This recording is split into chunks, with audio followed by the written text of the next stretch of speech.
Oh, our next review is going to be for The Whale. The Whale, which is the new Darren Aronofsky film. Darren Aronofsky, who's famous for doing movies like Black Swan with Natalie Portman and The Wrestler with Mickey Rourke. Here he has a new film, The Whale, which is with Brendan Fraser. Brendan Fraser, who's, I don't know if you would call it a little bit of a comeback, but a little bit more into prominence.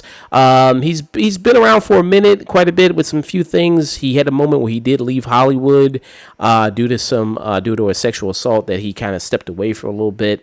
But he's kind of come back more into the limelight with certain things. For instance, one of them being like Doom Patrol, which is a series that not enough people are watching. I absolutely love Doom Patrol. Doom Patrol is probably one of the best comic property TV shows out right now or ever, and I absolutely love it. You have him in this film where he plays the titular character. He plays a professor who is morbidly obese, and he basically, stays at home all day, every day.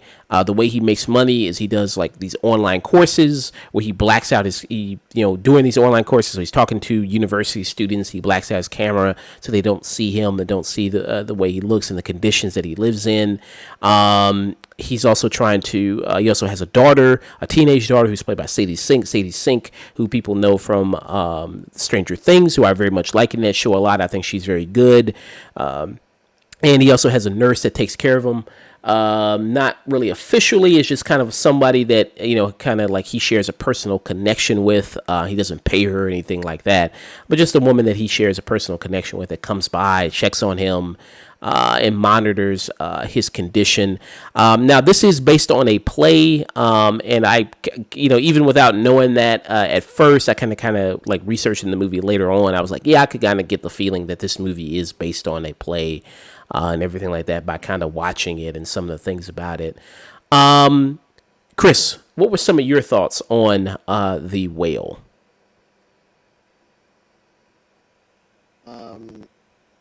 So thought Brendan Fraser was fantastic in this movie. It felt grounded. It felt realistic. It felt sincere, and a lot of pathos. But for me, all the supporting characters, in my personal opinion, their performances. I don't want to spoil the film, but because of his condition and how his life is going, people who surround him are stressed out in their own way. Are angry for their own reasons, and that stress and that anger, that frustration towards the titular character keeps all the supporting characters at a 10 on the rage scale. So for me, where Brendan Fraser's character feels like a real person, everyone else, for me at least, was like at a constant 10 with the rage. Like everyone for me was like screaming at him. Like any conversation with him went from 0 to 100 like real fast, almost any time they interacted with him.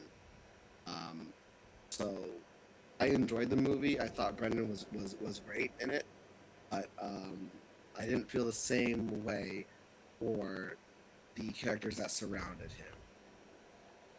him. Yeah. Hunter. Yeah, I'm gonna take that first point and disagree because of this reason.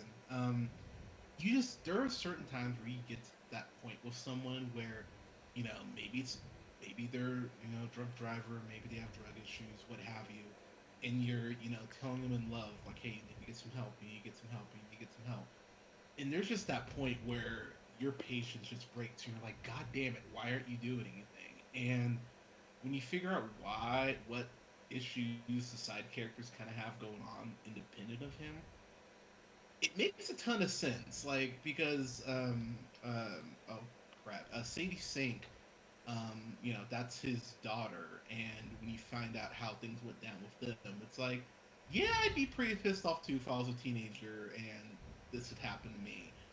As far as his caretaker, she has her own shit as far as kind of her origin, um, and how it relates to a church that is horribly plausible, and I've actually had a friend that went through, actually several friends, unfortunately, who've gone through something similar, which admittedly made this hit for me a little close to home. Um, but uh, this isn't really a spoiler since they've talked about in interviews how Brendan Fraser plays a gay man in the film, and when you find out what happened with his relationship, it's one of those things where you go, "Oh god damn!" Like it's a kick in the ball sack when you realize what happened and kind of how that ties to his appearance now. So Aronofsky is one of those people for me who's just like when he hits, he fucking hits. Like Black Swan is an incredible film. It's an incredible fucking film.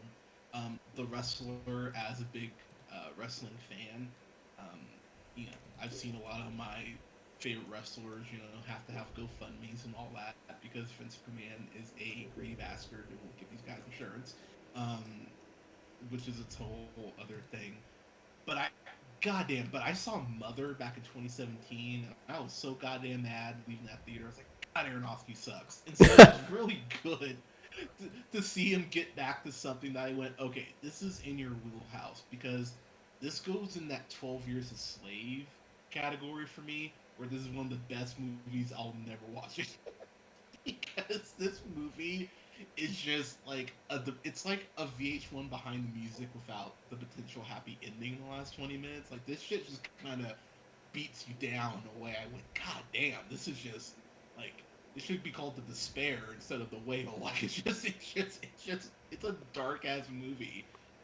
It's greatly acted. Like Brendan Fraser.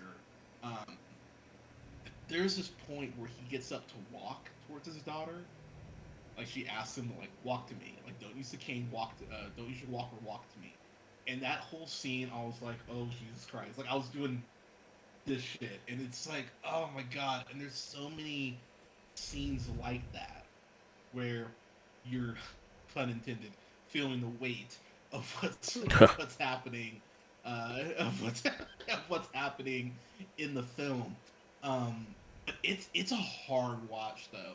Like I'm happy. I got a screener for this, thankfully. If I had seen it in the theater, I don't know, man. Like it's one of those movies I can't even really tell people you should go to a theater and see it because I just don't know if the experience in a theater would be good for you. You know what I mean? Like I almost think watching this at home is the better way to watch it, so you can pause it and like I took the longest ass shower after this because when you see his living arrangements and everything, you're just like, God damn! Like I feel like I need to deep clean my house. It's just, it's. There's a lot of intense stuff happening here, but everyone should see at least once though.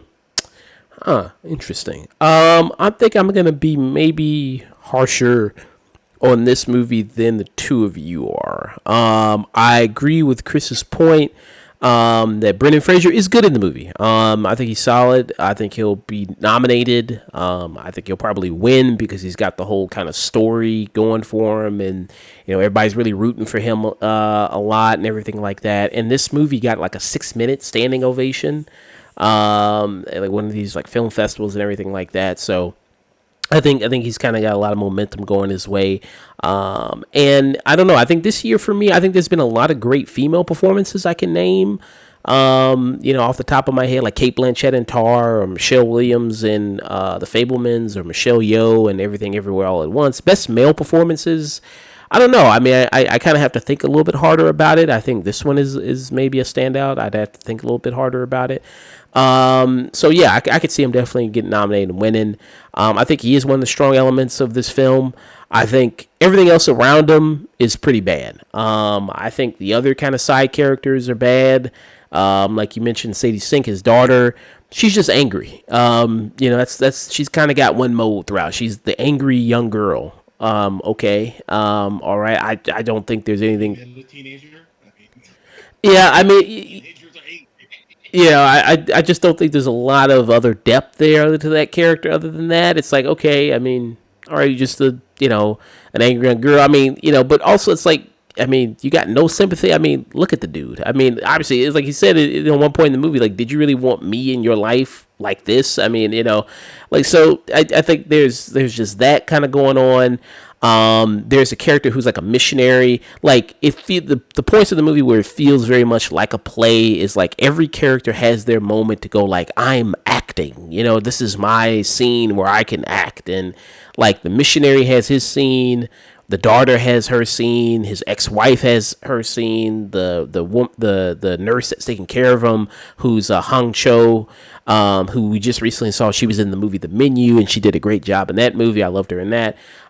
Just recently this year, she has her scene to be like I'm acting. Like everything just feels so like I'm acting in it throughout kind of the whole movie, and it just kind of feels so forced. And it just kind of I just really feel that. And maybe it'd be better if experience I was actually to watch this on stage. Maybe it'd be better. But it's just like Chris mentioned, he's taking all this abuse from all of these people, and it's just like that's just kind of what the brunt of everything kind of going on. There's him just taking all this abuse from all these people that just keep coming in and out, of his apartment, and to tell the story about this guy, this kind of tragic story about why he ended up in the condition that he did. Again, I mean, I don't think it was maybe that powerful of a thing. I mean, for me personally, like the Hunter mentioned the scene with the walk to me scene, the payoff to that scene. I don't know, was a little goofy to me how it ended up. To me, I thought it was like that was kind of a little really silly. The conclusion of that. So I didn't really like that all that much. And this is, I mean, Hunter also mentioned that he didn't really like Mother. I actually kind of liked Mother. I actually thought Mother was actually pretty all right. Oh, you're the person. Okay. Yeah, I guess I'm the one. I thought Mother was kind of pretty all right. I mean, I think this movie is probably one of the weakest Darren Aronofsky movies I've ever seen, and I was really hyped to see this. Given his work, given how like I said, I really like something like Requiem for a Dream and The Wrestler and Black Swan. I think this is kind of one of the weaker ones I've seen of his, and it was certainly a huge disappointment. After finishing the movie, for me, Chris, what about for you? Um, so despite what I'm not gonna take back what I said, but I do want to add on to it.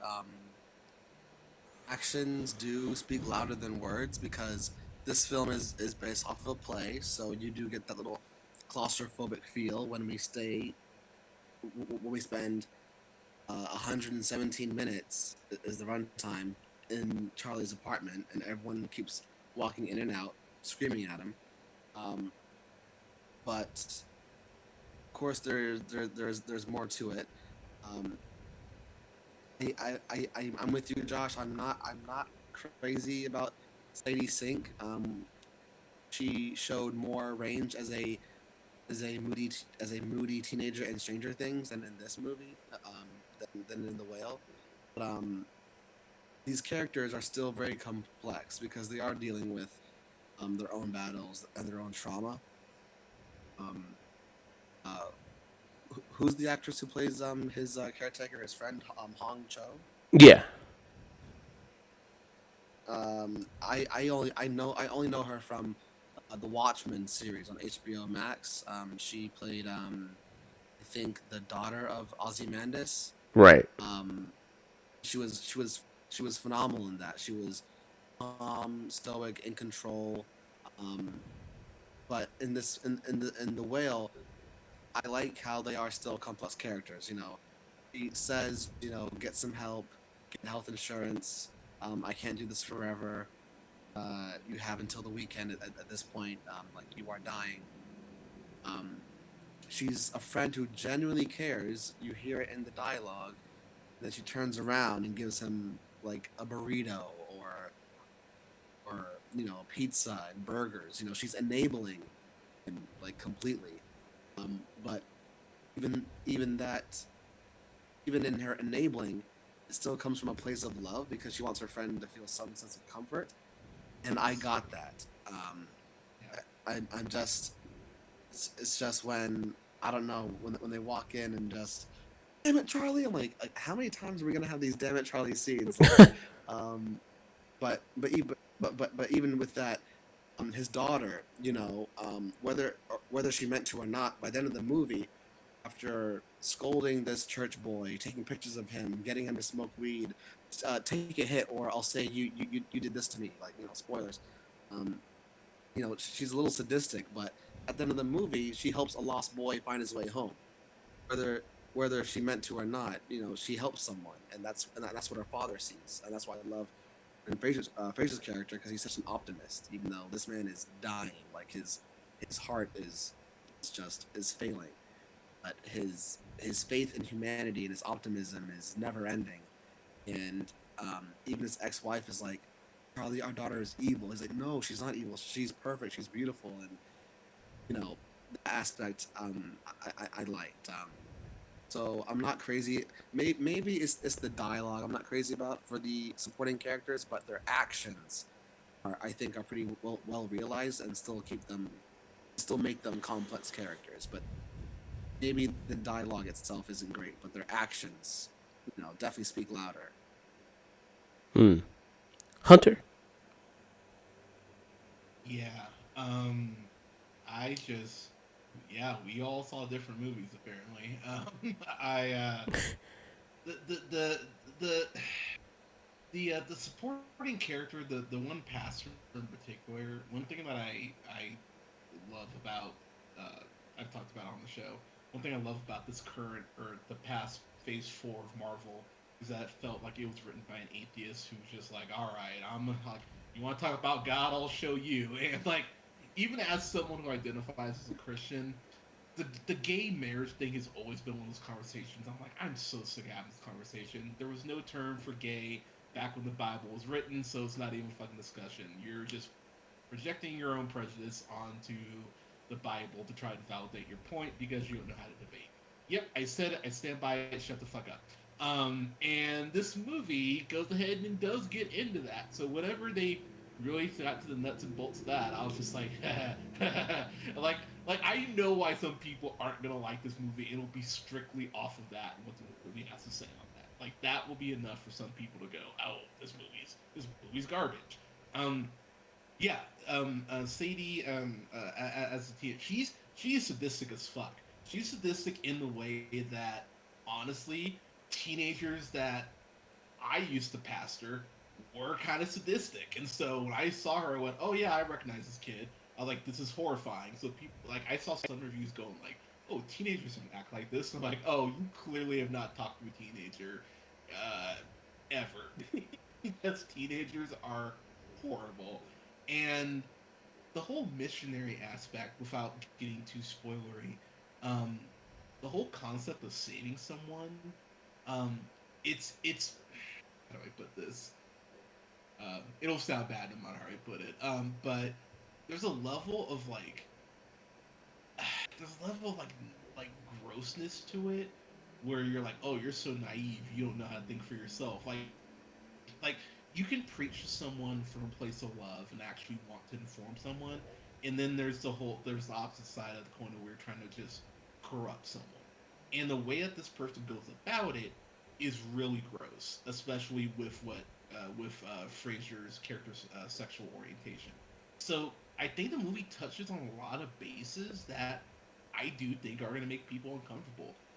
Again, I probably took 2 hours, probably took 2.5 hours to watch the movie because I did keep pausing it and kind of was like, oh, I need to let's refill the drink because there was just some things that really did make me uncomfortable. But as I've said on my podcast for years, not every movie that you watch is supposed to make you feel good. Sometimes you need, like, you learn more from being uncomfortable than you do from staying in your safe place. You need to be okay with being uncomfortable. and this movie really does challenge you on that. I wanted to give a quick shout out to Adrian Moreau, I believe is how you say it. They were the prosthetic makeup designer, because the prosthetics in here are fucking incredible.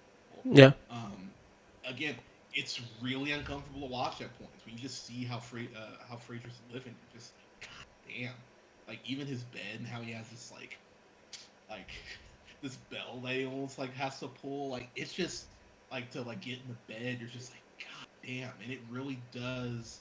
Um, I think like a lot of those like TLC shows, like My 600 Pound Life and all that, kind of made it like like almost normalized it in a way that we just go like, oh, that's just being 600 pounds. Like this movie does a really good job of hammering home the gravity of what this situation um, would be, and there is this monologue that Fraser has in the last 15-ish minutes about his sexual orientation that I was just sitting there going, oh fuck, oh fuck, oh fuck. Like it's one of those like sort of scenes um that I went, oh cool, this is probably the scene that will get pushed for him uh, winning the Oscar. And let's just be clear, it's his award to lose. In the same way that I like, in the same way last year, I was like, God damn it, Will Smith's gonna win for this bullshit role. Um, at least if Fraser wins this year, I'll be happy for him. But yeah, this is one of those movies like I get why some people won't like it. I have to put it like that because this is not a comfortable watch, and I know some people just don't like to go to this headspace when they're watching shit. But I think if you're willing to be uncomfortable and you're willing to actually listen to some of the things that the movie says, um, that there is stuff there for you. But Frasier is the reason to watch it. Hmm. Yeah, I do agree. I mean, if you are gonna watch it, I mean, Frasier is the only reason to. I mean, the character. I mean, the woman who plays Nurse Hung Cho. She does a. I think she does a decent job. I think a lot of it kind of. Some of it feels like the indie movie starter pack type stuff, where it's like you got the troubled kid and you got the kind of sassy kind of minority character. You know what I mean? Like some of it feels like kind of the indie movie kind of starter pack there with some of the stuff. I don't know. It just didn't grab me in the way that he did there. I think some of the, like it's supposed to be like some things are supposed to be very dramatic just doesn't work for me. Like the scene where like he like gorges himself to the point where like he throws up. I was just like, I don't think that's played well at all. In this movie, and just I just don't think that that works at all. Um, and like I said, it's not to say that I don't think with the Sadie Sink character, like yeah, teenagers are shitty and awful. So that I don't believe that. It's just that the way it was done and the way it was written was so just just so poorly kind of done. And I've seen it work better in other things in other movies. Like I know this is a TV show, but like Chris mentioned with Stranger Things, it's like, okay, she's the shitty, bratty teenager there, but it kind of works there, and it's not so just one dimensional there, and it's a little bit more complex there and a little bit more depth. And that's kind of the trappings of you have a movie that only takes place in this one location, so you don't really see any other characters in their life. Like maybe if you saw her life outside of just her interactions with her dad, and maybe you saw her life where she's going to school or anything like that, maybe you could have, that could have been better for her character than other characters in it. Yeah, and some of the stuff, like I do think that does work, like Hunter mentioned, like seeing like his everyday life, like a man of this size, like what he has to do to just get around in his own apartment, using the walker, getting into bed, getting into the shower, like how he like how he washes himself, cleans himself, all that stuff. Like that is kind of like to see that kind of stuff I thought was very good, just to see kind of that slice of life type of things and to see kind of Frasier kind of do that stuff. That was very interesting. But outside of that, I don't think that you're not missing much by not seeing this movie. So for me, I would give it a skip it. For me, I just give it totally a skip it. Chris, what was kind of your final thoughts and ratings for it? Um, so I after this conversation, um, It's definitely the dialogue I'm not crazy about, but the actions of the characters I thought were pretty well realized. The ending is very beautiful, where once again, spoilers, halfway through the movie, the daughter Sadie Sink says, "Walk to me," and he struggles to. At the end of the movie, spoilers, he does, um, and it was very very beautiful. I don't think I feel like some people out there with lack emotional maturity will laugh maybe they see him binge eating, but for me, I took that seriously. Yeah. It looks and feels like a form of self harm. When he's putting the ham on the pizza and then the ranch on top of the ham on the pizza and folds it and Yeah. I'm like it's it's it's painful to watch. And Brendan Fraser, this is his Oscar to lose. Uh, Kei Hui Kwan and everything everywhere all at once. That's a supporting actor role. I That's think for supporting. best lead actor, yeah, I think I want him to win for that. But I want Brendan definitely to win best actor for The Whale. I saw it in theaters. I was moved. Um, I would say tune in. Hmm. Okay. Hunter. Yeah. Fuck, this is hard to grade because Fraser's performance is a cinema, but I can't imagine being. It's just kind of like eating right after I saw Sausage Party. Like I can't imagine eating popcorn and watching The Whale and being like, "Ah, this is great." Like I'm like, "Oh fuck, get away from me!" Like it's a hard movie to grade from that perspective. Like I said, I do think there are the couple monologues that are in here, especially near the end of the film. There's this one line that's one of the more savage lines I've heard all year that sees Sink dropped, where she goes, what's more surprising that a gay man has a daughter that someone found his dick, and I was just like, God damn, girl, I'm like easy, like like I was mid bong hit when I heard that. I was like, what the fuck, girl, like ease up, like she's a savage in the movie, like it actually makes me excited for her to do um, like comedy after Stranger Things is over because she has some great timing with her zingers despite the very serious subject matter that's going on.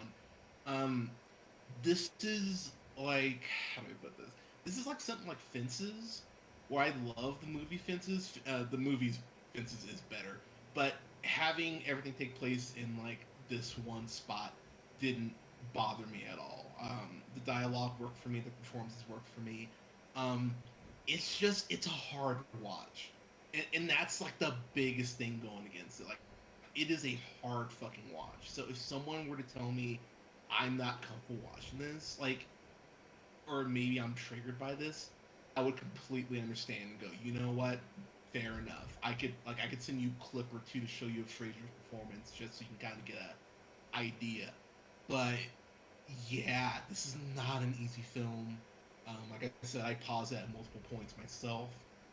So I'm gonna give this. I think a two. Yeah, I'm gonna go tune in on this. Oh. I really enjoy it, but yeah, if you're squeamish about eating disorders or anything like that, or if any way you think you might be triggered by it, I would honestly recommend that maybe you watch this with someone or wait for VOD because maybe pausing it might help a little Hmm. bit. But yeah, this is not an easy watch. With that said, this should not get a Best Picture nomination.